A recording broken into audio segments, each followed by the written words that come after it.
In 2002, I wrote a book called OSTV, The Next Wave of Information, The Convergence of Search Technology, Multimedia, and the Internet. In that book, I described socioeconomic waves, historical shifts where entire sectors of society were displaced, not by malice, but by their inability to adapt. At the time, I saw the Internet as a path to collective intelligence, a gateway to the next level of human understanding. I believed it could elevate humanity if used consciously. And back then, there was no YouTube, no Facebook, no social media. The landscape was quieter, simpler. It seemed clear to me that this new information wave had to be met with open minds and agile institutions.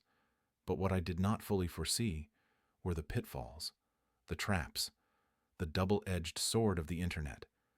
Today, we're watching the rise of echo chambers, social algorithms, media bubbles, and with them, the slow erosion of critical thought. Paradoxically, people are now less informed than they were in the pre-digital era. We have more data than ever, and yet somehow less clarity. Ignorance is no longer just a lack of access. It's a design flaw in the systems we use daily. And that flaw is impeding the intellectual enlightenment that should have been the natural consequence of this information wave. But this wave doesn't end here. It is building towards something greater, the fourth socioeconomic wave, the singularity. The moment I became aware of AI, I knew it was more than innovation. It was the key to unlocking humanity's next phase of intellectual growth, the key to creating a better society, but only if we can harness this power rather than fear it. Most people fear AI. They fear the unknown, the automation, the acceleration. But what we should really be fearing is our own refusal to evolve. We are still operating with an industrial mindset, a 200-year-old framework designed to produce workers, not thinkers. You see it in our schools, where children are conditioned from 8 a.m. to 3 p.m., following a rigid curriculum built to serve an era that's fading into history.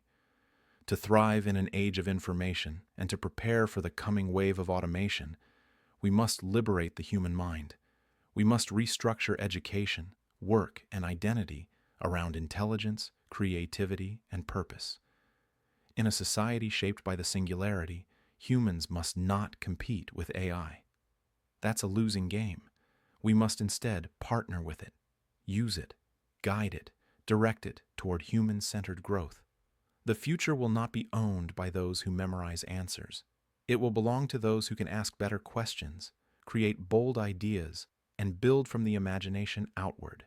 Creativity, the arts, and entrepreneurship, these will become the defining values of the new economy. And this is where the HASE project comes in. HASE is my way of correcting course, of reimagining the vision I wrote about in 2002. Through HASE, I want to help people see the world as I see it, not as it is, but as it could be. A world where every human is empowered to ride the information wave with intention. A world where we prepare for the singularity, not with fear, but with clarity, wisdom, and innovation. This is not a fantasy. It's a blueprint, a path toward global intellectual enlightenment, one that includes all of us.